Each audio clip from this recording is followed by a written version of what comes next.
ассалому алейкум бинандагони гиромӣ, барномаи иттилоъоти ахбора аз телевизиони Тоҷикистон мустақиман манзуратон мегардонем. Дар студия Наргиз Шарифзода. фармони президенти ҷумҳурии Тоҷикистон дар бораи аз вазифаи судяи суди шаҳри Кӯлоби вилояти Хатлон озод намудани Алимзода. мутобиқи моддаи 69 Конститутсияи ҷумҳурии Тоҷикистон фармон медиҳад. Алимзода Ҳанифа Акбар бинобар содир намудани кирдоре ки шаъну эътибори судяро пас мезанад, аз вазифаи судяи суди шаҳри Кӯлоби вилояти Хатлон озод карда шавад. Президенти ҷумҳурии Тоҷикистон Эмомалӣ Раҳмон. қарори ҳукумати ҷумҳурии Тоҷикистон аз 4 июни соли 2024 дар бораи аз вазифаи муовини раиси кумитаи меъморӣ ва сохтмони назди ҳукумати ҷумҳурии Тоҷикистон озод намудани Каримзода.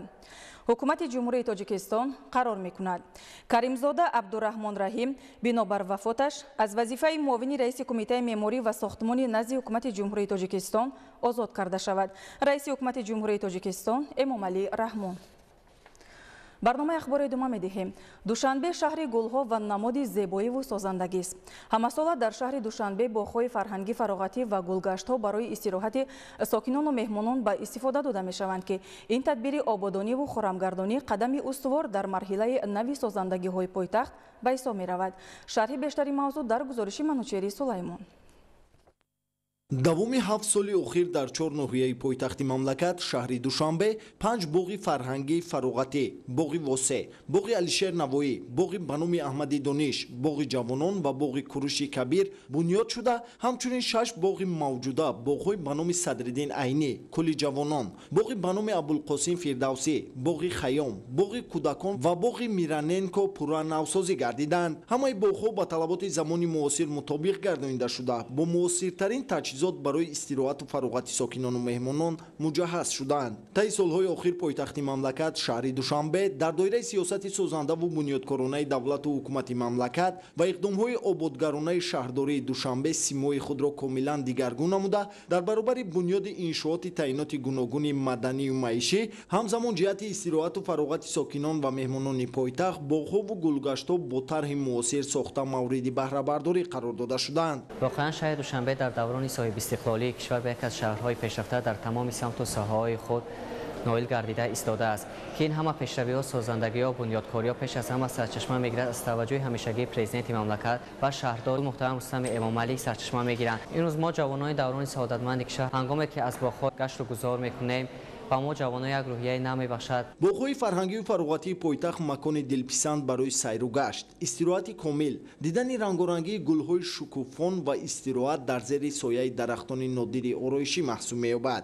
натиҷаи амалӣ намудани нақшаҳои мукаммали созандагӣ буд ки имрӯз сокинону меҳмонон ва шаҳрвандони хориҷӣ дар роҳравҳои пур аз гулҳои шукуфони ороишӣ, фазои орому осуда ва зери сояи дарахтони зебои назаррабо сайру гашт менамоянд. дарахтони сояафкану нодир, гулҳои зебои мавсимӣ ба ҳусни шаҳри Душанбе зебогии бештар рӯзан намудааст. манзараҳои афсонавӣ, гулҳои накҳатбор ва дигар зебогиҳои Душанбе ба кас рӯҳу илҳоми тоза мебахшад.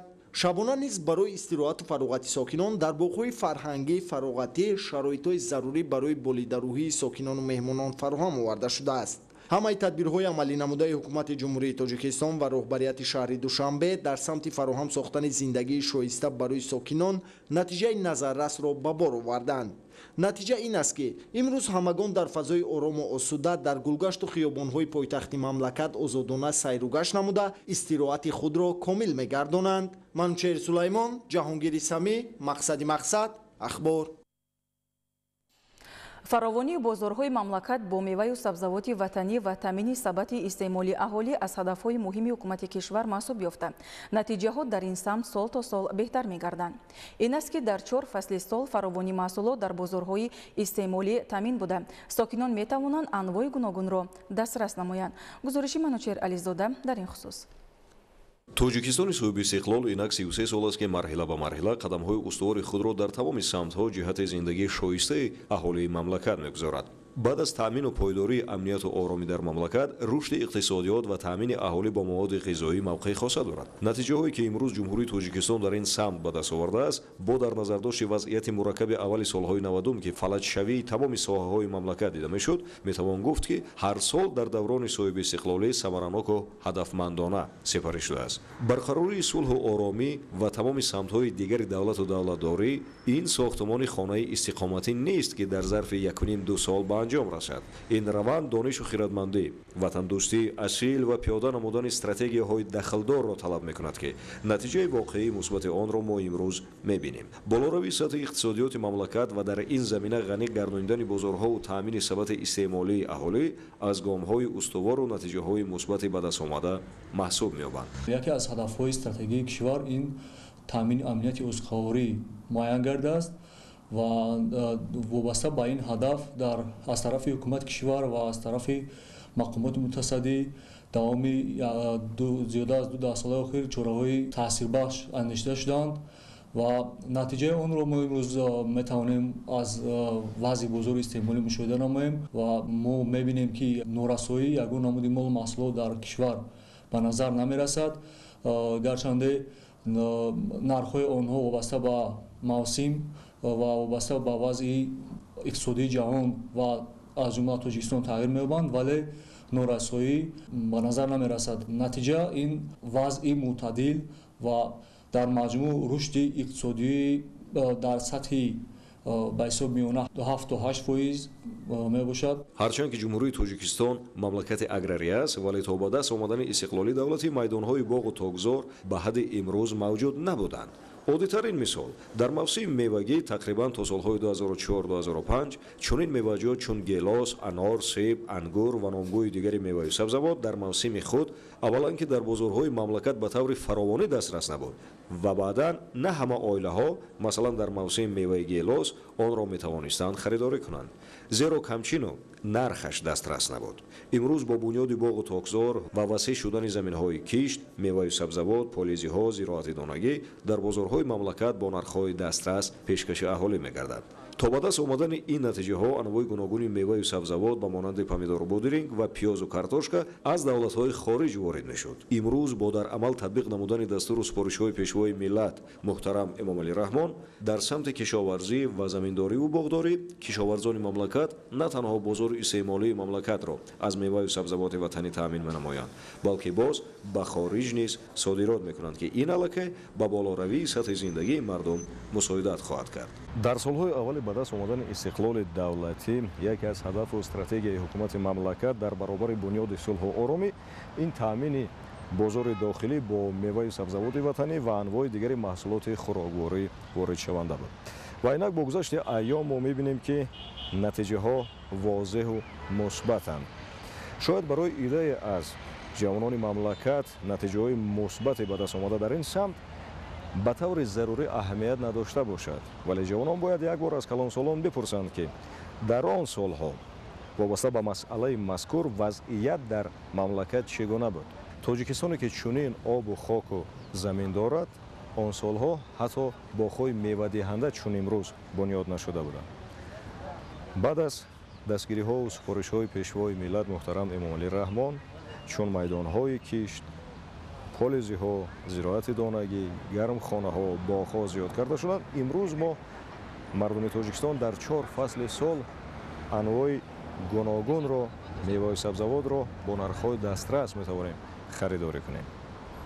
بزرگی می‌فرماید برای آنکه آینده را روشن بسازی باید گذشته را خوب بدانی و در خاطر نگه داری. از این را می‌سازد که به قدر این زحمت‌ها با مهنت صافدلانه و صداقت و صدق برسیم. منوشیر علیزاده، محمد سعید کمال، اخبار. در دایره нақшачорабиниҳо бахшида ба 35-солагии истиқлолияти давлатии ҷумҳурии тоҷикистон дар ноҳияи кӯҳистони масҷо бунёду навсозии 115 иншооти таъиноти гуногун ба нақша гирифта шуда. То имрӯз 39 иншоот мавриди истифода қарор гирифтааст. гузориши ҳамкорамон Далери Бозор.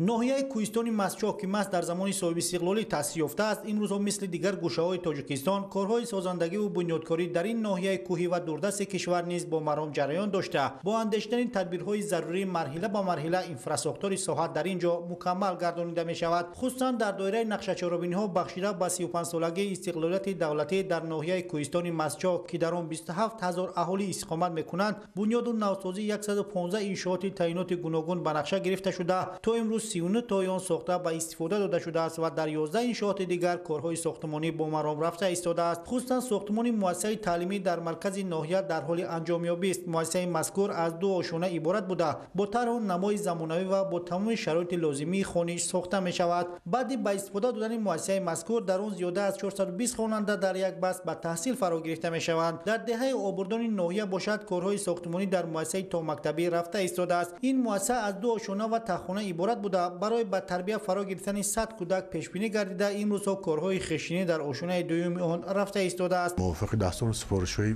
پیشوای معظم ملت در پیام نوبتی که باید 30% کودکان تا سن مکتبی در مؤسسه‌های تا مکتبی جلب کردشان، از روی همه اقدام همه کودکستان با لایحه زمانوی به تمام تجهیزات مثلا زمانوی تا دوره استقلالیت دولتی جمهوری تاجیکستان ساخته و استفاده داده می‌شود که در مجموع 100 نفر کودکان به همینجا جلب کرده میشن که برای مثلا تعلیم تربیت همه کودکان بسیار یک شرایطی مثلا خوبی تعلیمی و تربیت در اینجا ساخته به استفاده داده می شود. واقعا هم با تعلیمی تا مکتبی فرا گرفتن کودکان از امیل‌های بهتر گردیدن صفت تعلیم در زینه‌های بالای دانسته شده. ساخته به استفاده دادن این کودکستان امکان می‌دهد تا کودکان برای رفتن به صنف یکم آماده گردند. کودکانی که از کودکستان به مکتب جلب کرده می شوند به نهایت یک فعالیت خوب دارند. الکی دانشجوی مثلا زمینوی مثلا خوب دارند که در مکتب در صنف یک الکی آنها مثلا تعلیم تربیت آنها تماما مثلا دیگرگونه. غیر از این در استانداردهای بین المللی هم الکی امروز علما پسیکولوژا پداگوگا معین کردند که دوری اساسی آموزشی از خود کردن و لغت رو از خود کردن و دانستن الکی دوری مثلا از 3 تا 6 سال بوده است که همین هم به صورت موضوع مسئله های علمی سر وقتی باشد که خوانندگان ما الکی ما یک کودکستان داریم که به شرایط زمانوی جوابگو نیست. در بین سابق بینه کهنه مکتب ما اون برای ماندیم تعلیم تربیت ما کودکای توسعه مکتبی همون الکی فرق میکنه. اگر کودکستان با این شرایط زمانه وایشه من فکر میکنم که برای پیشرفت کار برای تعلیم تربیت مثلا مؤسسه برای آسان شدن کار آموزگارا بسیار یک مشکلات رو حل هم میکنند. مسئولان ساحه نیت دارند که تا جشن بزرگ ملی 35 سالگی استقلالیت دولتی تمام انشاءات به نقشه گرفته را بنیاد نموده همه گونه سطح زندگی اهالی را بهتر گردانند. соли ҷорӣ кишоварзони ноҳияи рашт дар масоҳати 1600 гектар замин кишти картошка мегузаронанд. новобаста аз боришоти пайдарпайи борон дар баъзе мавзеъҳо кишти барвақтии картошка ба роҳ монда шуда коркарди байни қатори зироатҳо оғоз гардидааст. гузориши Дигули Маҳмуд. заминҳои кишти зироатҳои кишоварзӣ ҷамоати деҳоти ҳиҷбораки ноҳияи рашт аз сатҳи баҳр дар баландии 2500 метр ҷойгир мебошад. ин аст ки маъракаи киштукори баҳорӣ дар ин мавзеъҳои баландкӯҳ аслан охирҳои моҳи май фаро мерасад. аҳли заҳмати хоҷагиҳои кишоварзӣ асосан ба кишт ва истеҳсоли картошка машғул мебошанд, зеро дар шароити мавзеъҳои баландкӯҳ имкониятҳо аз қабили заминҳои ҳосилхез ва захираи об бештар мебошад. ин аст ки дар мавзеъҳои кӯҳистон бо истифода аз заминҳои киштбобу аз ҷиҳати ҳосилнокӣ баланд сол то сол майдони кишт ва истеҳсоли картошка афзуда истодааст. дар ҷамоати деҳоти ҳиҷборак зиёда аз 300 гектар заминҳои обӣ махсусан барои кишти картошка. нақшаи мо имсол дар ҷамоат ба 280 гектар расонда шудааст. кишт карда истодаем дар мавзеъҳои деҳаи ҳазорчашма, деҳаи яхакпаст, деҳаи моҳи хоса кишт бомрӯ идома дорад. соли ҷорӣ дар партави дастур ва супоришҳои президенти ҷумҳурии тоҷикистон пешвои миллат муҳтарам Эмомалӣ Раҳмон бобати зиёд кардани майдони кишт ва истеҳсоли зироатҳо аҳли заҳмати хоҷагиҳои кишоварзии ноҳияи рашт аз заминҳои дар ихтиёрашон буда оқилонаву самаранок истифода бурда истоданд то дурнамои кишти пешбинишударо сари вақт و خوشصفت انجام دهند. زیرا مساحت کشت کارتوشکا 1600 گکتار پیش بینی شده است. از روی معلومات ستاد ناحیوی در بین خواجگی‌های کارتوشکاکار ناحیه رشت از همه بیش مساحت کشت و استحصال محصولات به خواجگی‌های کشاورزی جماعت دهاتی هایید، یسمن، قلعه سرخ، اسکالون و هیجبورک راست می‌آید. اگر در موضع‌های بلندکوه ناحیه رشت کشت کارتوشکا ادامه داشته باشد، در ته‌دشتی‌ها بعد کارکرد و دادن غذای علاوگی دهقانان به دوره آبمانی قطعه‌های کارتوشکازار آمادگی می‌گیرند تا بدین وسیله نشأونمای زراعت‌ها را تأمین کنند. ایدیگل محمود، دادرجان میرزازاده برای برنامه اخبار از ناحیه رشت. در ناحیه خاولینگ ولایت خاتلون با مقصد تحکیم دوستی بین ورزشکاران مملکت، امید بیشتر و رشد ورزشی نمود گوشتنی ملی گوشتنگیری مسابقه دایر شد. معلومات بیشتر در گزارش عالم ناصرزاده. با مقصد ترغیب طرز حیات سالم، عمومی‌گردانی ورزش و جلب جوانان به این ساحه در ناحیه بلندکوه خاولینگ ولایت خاتلون مسابقه گوشتنی ملی برگزار شد. در دایره عملی سازی هدف‌های سازنده بهره رشد ساحه ورزش با تشبث مقامات اجرایی حاکمیت دولتی، بخش کار با جوانان و ورزش ناحیه، اینچنین با سهمگذاری‌های صاحبکاران و ساکنان محلی، چنین سلسله مسابقه‌های گوناگون ورزشی منتظم در ناحیه راه‌اندازی و عملی کرده می‌شود. مسابقه مذکور که در دهه زرکوهی جماعت دهات جانبخت برگزار شد، مخلصان و گوشتنگیران را از تمام جماعت‌های دهات ناحیه و دیگر شهر و ناحیه‌های ولایت خاتلون به هم آورده میان هم سبقت دوستانه نمودند. در اساس نقشه چوبینی بخش کار با جوانان و ورزش ناحیه خاولینگ در حدود ناحیه مسابقه‌های ورزشی از نمود ششکش، آماد، والیبال و فوتبال بین جوانان دهه‌ها و کارمندان تشکیلات و مؤسسات دایر گشته ایستاده است. عین زمان در جماعت دهات جانبخت دهه زرکو ماست با دستگیری صاحبکاران ناحیه چورابینی گوشتنی ملی دایر گردید.